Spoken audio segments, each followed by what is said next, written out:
So for my project, I examined the viability of thorium fuel as an alternative to uranium fuel in the nuclear industry. So, right now there is a renewed interest in and innovation surrounding the nuclear industry. There are many factors that contribute to this, and one of the major ones right now is, of course, the rise of very power-hungry AI. This has led technology and data companies to invest very heavily in nuclear power in order to power their data centers, with a notable example being Microsoft's decision to reopen the 3 Mile Island nuclear power plant. Policy also plays a role in this, as Donald Trump has recently signed 2 executive orders, one of which aims to identify nuclear power as a national priority, and another one that aims to streamline the United States Nuclear Regulatory Committee. The stagnation in the nuclear industry brought about by accidents in the late 20th century is also finally starting to wear off, and the public is now far more receptive to nuclear than they have been in decades. Concerns over the environment also obviously play a part, as coal plants actually emit more radiation into the environment than nuclear plants. And nuclear is also considerably more reliable and compact than a lot of renewables. Nuclear power is also just about the only source of power that has bipartisan support currently, which has enabled nuclear innovation to successfully weather the changing administrations and political climate over the past few years. So all of this is prompting a major re-examination of the nuclear industry currently, and one of those things being re-examined is its choice of fuel, which is uranium. Currently, all nuclear power generated is generated with uranium-fueled reactors, which of course immediately prompts the question, why was uranium fuel chosen in the first place? The answer for this is quite simple. When Shippingport Atomic Power Station, the world's first nuclear power plant, was being developed in the mid-50s, uranium had actually been mined for half a century before that, so there was a lot of infrastructure already in place. This uranium supply was then subsequently commandeered by the Manhattan Project in the Second World War, and this mining industry was brought to a point that it was more capable of sustaining a nuclear power generation industry. The reactor used at Shippingport was actually from a canceled aircraft carrier project, a decision made by its head of development, Admiral Hyman G. Rickover, because it would substantially reduce the development time and cost of that nuclear power plant. And you may notice that this is an admiral leading a civilian nuclear project, which is also indicative of the massive role that the military had in the civilian nuclear industry at the time. This is because the military had substantial interest in the nuclear industry, as it was undergoing a massive buildup of the nuclear weapons stockpile. And these nuclear weapons require plutonium, which can only be obtained from a uranium-fueled reactor. So the U.S. military had a substantial interest in the continued development and expansion of uranium-fueled reactors. So you may notice that all of this reasoning is now somewhat outdated. The nuclear industry is now a lot more developed than it was in the 50s. The military is now no longer as involved with the nuclear industry, and there are a lot less nuclear weapons in the military stockpile, and it is able to supply its own plutonium. So now there is a perfectly viable alternative to uranium, which is thorium. Thorium has a number of advantages over uranium, especially when it is mined. When the ore is subsequently refined, it can enable reactors to run more efficiently. The waste generated is less toxic, and there is less of it in the first place. And the thorium fuel chain is harder to weaponize than the uranium fuel chain. But first, what is thorium? Thorium is chemical element number 90. It is a slightly radioactive metal, and it only naturally exists as the isotope thorium-232.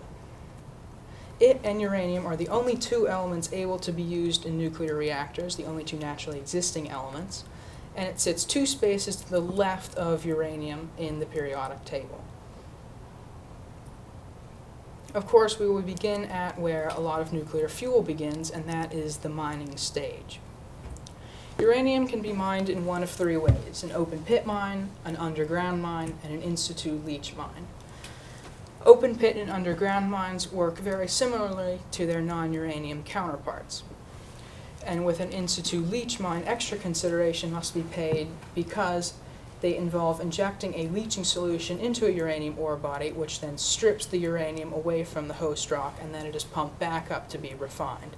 This has additional implications with groundwater and the leaching solution otherwise making its way into the environment. In open pit and underground mines, caution must be paid to the escaping of radioactive dust and radon gas, which is a radioactive material that builds up in these ore deposits. Thorium would have to be mined in about the same way, if it had to be mined in the first place. You see, thorium is currently a byproduct of the rare earths industry, which didn't exist in the 50s in the form that it does today, because the demand for rare earths is a more modern phenomenon due to its usage in electronics. This means that thorium is already being mined for us, so it does not require the opening of a new mine. And additionally, this also will reduce the infrastructure setup costs for thorium, and these infrastructure costs represent a substantial expense in the nuclear industry, and it's one of the main reasons why thorium hasn't been used to a large degree in the nuclear industry. Of course, once an ore is mined, it must be subsequently refined. And with uranium, that looks something like this.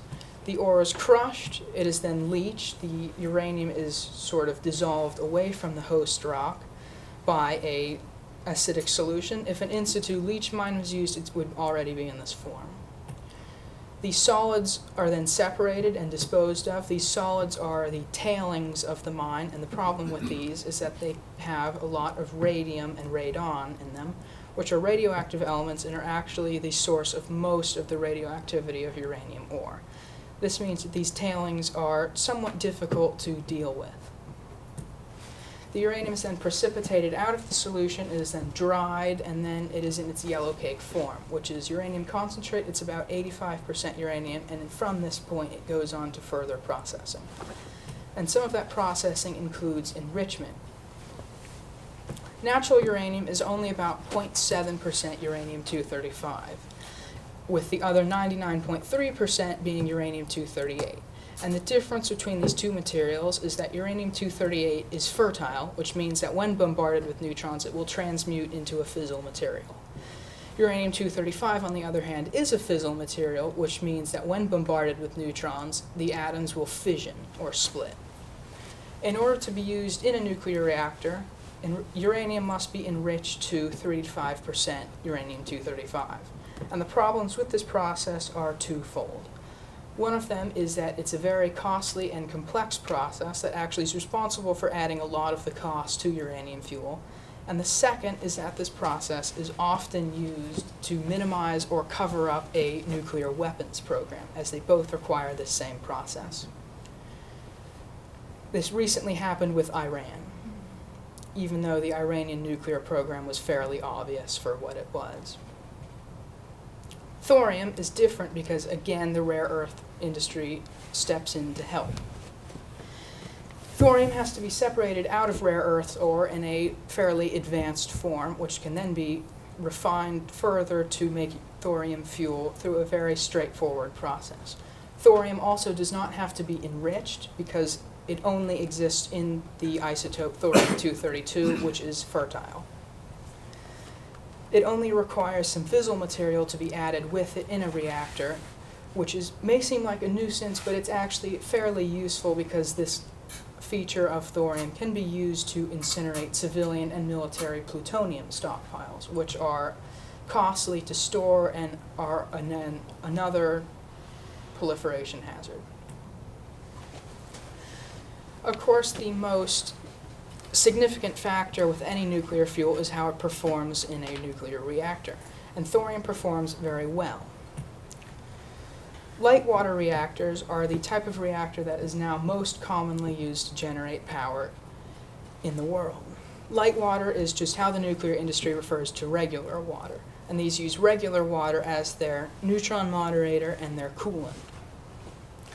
And what makes thorium so good for these reactors is that thorium produces less fission products. And these fission products are elements like strontium or cesium that are the results from uranium atoms splitting or thorium atoms splitting in the nuclear reactor. These elements are neutron poisons, which means they absorb neutrons that could otherwise be used to sustain a nuclear reaction, and that is why uranium fuel is considered spent and must be taken out of the reactor when 96% of the uranium remains in the fuel. The ability for thorium to be used in these reactors means that they can use an existing design and they can actually be retrofitted into reactors that are already in operation. This would again reduce the very expensive infrastructure costs that are currently an impediment to thorium's adoption. Another type of reactor that thorium is good for is a molten salt reactor. And molten salt reactors, as the name suggests, use molten salt as their coolant, and also the fuel is dissolved in this molten salt. So how they work is this fuel-salt mixture goes into a reactor where it reacts with whatever radioactive material is in there to heat it up. This heated salt goes through a heat exchanger where it is then transformed into power further down the line. It can also be put into a chemical processing plant. And this chemical processing plant will remove those fission products and thus makes this salt able to last for a very long time. And it also means that the reactor can function continuously with only the addition of a small amount of thorium fuel.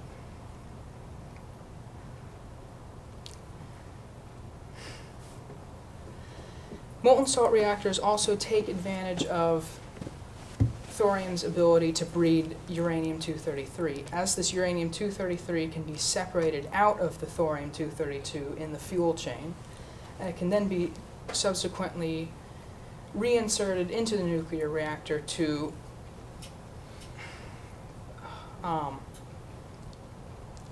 be the fissile material that thorium needs to kickstart the reaction. These reactors are also not entirely far-fetched because several are in development in China right now, actually, and one was operated successfully in the United States for 13,000 hours as part of the molten salt reactor experiment. This experiment was a great success, and there is another molten salt reactor being developed by Copenhagen Atomics, which is a Danish startup who are designing this, who have gotten pretty far in designing this reactor. They haven't actually put radioactive material in it, but they're getting pretty close to doing so, and they aim to take advantage of thorium's ability to breed uranium-233. This ability will make thorium able to theoretically produce its own fuel when put into a reactor, which means that these reactors can function, again, with only the addition of thorium. The reactor being developed by Copenhagen Atomics is also an example of a small modular reactor. And these are reactors designed to be mass manufacturable. This is opposed to current reactor designs, which are almost always bespoke. And they are also defined as a reactor that generates up to 300 megawatts of electricity, which makes them about a third of the size of a typical nuclear reactor. Thorium is a very good fuel for these because of the reduced fission product generation of thorium. This means that the reactor needs to be shut down less often to switch the fuel, which makes them a lot lower maintenance. And these reactors are designed to operate either in groups to fulfill the same role as a typical nuclear power plant, or by themselves to supply a lesser developed area. And if they are used to supply a lesser developed area, concerns over non-proliferation can arise, and because thorium is more difficult to weaponize than uranium, that makes it a very good fuel for these. A very large concern in the nuclear industry is that of waste generation. And thorium actually produces less waste than uranium fuel because it produces less fission products. This means that the same amount of thorium fuel can be used to generate a lesser amount of thorium fuel can be used to generate the same amount of power as more uranium fuel. So there's less waste in the first place, but that waste is also less toxic because thorium sits to the left of uranium in the periodic table, and that means that unlike uranium, it does not produce any of the transuranic synthetic elements that are past uranium on the periodic table. And these are the elements that make uranium radioactive for millions of years, uranium waste radioactive for millions of years.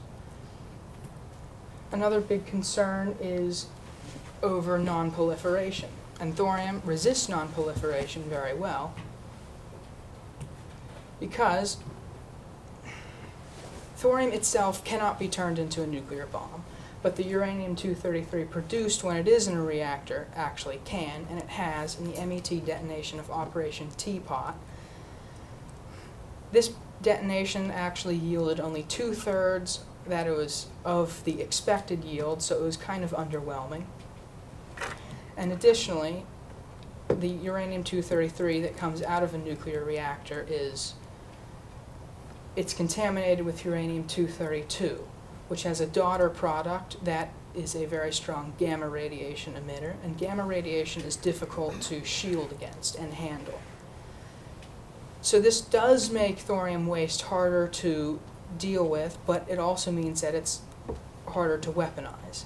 And this gamma radiation will also damage the sensitive electronics of a nuclear bomb, which again makes it even harder to weaponize. In conclusion, thorium would require a massive infrastructure investment in order to be more widely adopted, but I think this is worth it because it has a number of advantages when it is mined and refined. It makes nuclear reactors more efficient, it generates less waste that is less toxic, and it resists weaponization. It's also worth noting that currently a lot of our reactors are aging out and they will have to be replaced shortly, and we might as well take advantage of this opportunity to use thorium in the nuclear industry a lot more.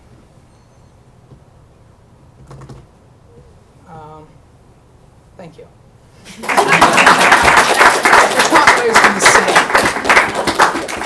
Panel? Quinn, great job.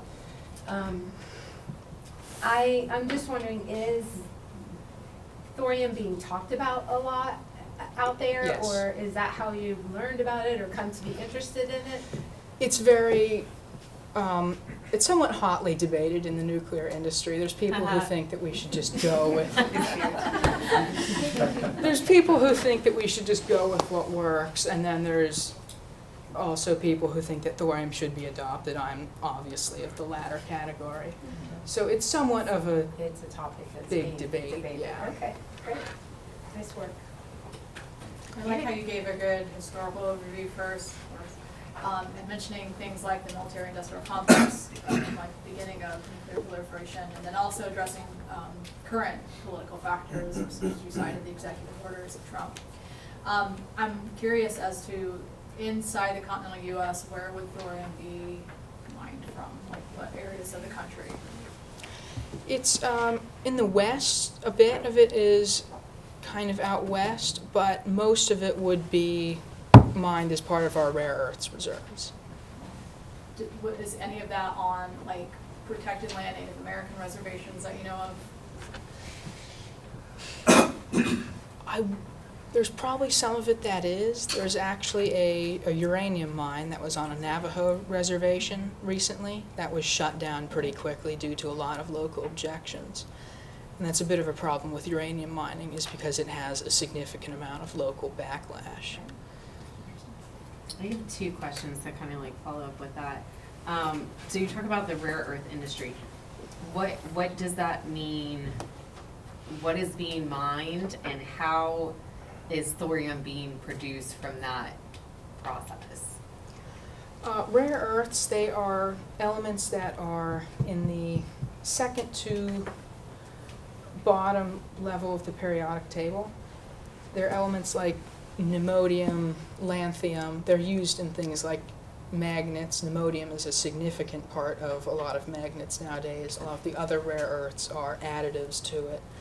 They're used in a lot of electronics in varying roles. They're not actually rare in the earth. They're pretty common. It's a misnomer. They're actually just a bit difficult to refine.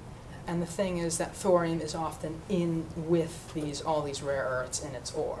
So that means thorium is being produced as a pretty large byproduct of it, because there's currently no real demand for thorium. There was, but it was a lot of really niche things that were phased out because thorium is obviously radioactive. I had another one too. So you said with the uranium and, you know, that mine got shut down, did you come across any studies in your research on public perception of thorium versus uranium? Or is it just like you say nuclear and people are like, no, thank you? Yeah, it's the latter with all that. The public doesn't know a lot about thorium, so there really isn't much public perception of thorium. I mean, compare that to uranium. A lot of people know what uranium is, so it gets a lot of negative press. And that's, sorry, I have a lot. I don't just have two, I have a lot. Because I think this is very interesting. So can you talk a little bit about how uranium waste is currently stored? And I know you said that thorium waste would have higher gamma radiation, even though it's less susceptible to being able to produce nuclear bombs. What would storage of that waste look like, since it has all the gamma radiation? So there's two ways really to deal with nuclear waste. There is reprocessing and there's simple storage. In France, they use reprocessing. That means they send the waste to a specific plant that separates the fission products from the remaining uranium. The uranium can then be put back into the fuel supply and the fission products disposed of. The U.S. doesn't do that. Our nuclear waste is currently stored in these big concrete silos on site, which is an additional expense. Thorium has enormous potential to be reprocessed because of the uranium-233 it produces. It's a very good fissile material. It's actually better than uranium-235, which is currently used in nuclear reactors. So it has enormous potential to be reprocessed. And if it wasn't, it would probably be stored similarly, but I mean, again, there is less of it, which would greatly aid in that. Oh, and you said the molten salt reactor, you said there was one in the U.S., is that correct? Yes. Okay. The molten salt reactor experiment. Do you know like what company did that or where it was? And you said, I think I remember you saying it produced like 13,000 hours of power or something. Yeah, it Did operated. that go somewhere? Like, did somebody's house get powered by thorium and they didn't even know it, or? It was in the Oak Ridge National Laboratory in Tennessee. It was operated by the government as an experiment. It operated for 13,000 hours. I don't know if it generated power or if it did where that went. I think it was just kind of an experiment to see how Like if it even effective could. a molten salt Okay. reactor would be. And then, sorry, just, you know, I'll just take over, don't worry about it. So for the small modular ones, I think you said like it was like a range and like the most was like 300 megawatts or something. Up to 300. So what, like, would that power Vero? Would it power any other county? Like how much power is that actually producing? I mean, I know there's a nuclear reactor down like on A1A when you're going south, like right before Jensen. And I don't even know how much that is powering right now. So I was just trying to get, like, would every town have a small modular power plant? And you could operate a town off of that. Most nuclear reactors, they produce a gigawatt of power, yeah. I think the total U.S. electricity demand is a terawatt, 1,000 gigawatts. I'm pretty sure. I saw that somewhere. So I don't know what Vero's demand would be. How dare you not? Okay, thank you so much, I appreciate that. I'm done. Quinn, I had a question. So this help me understand, when you talk about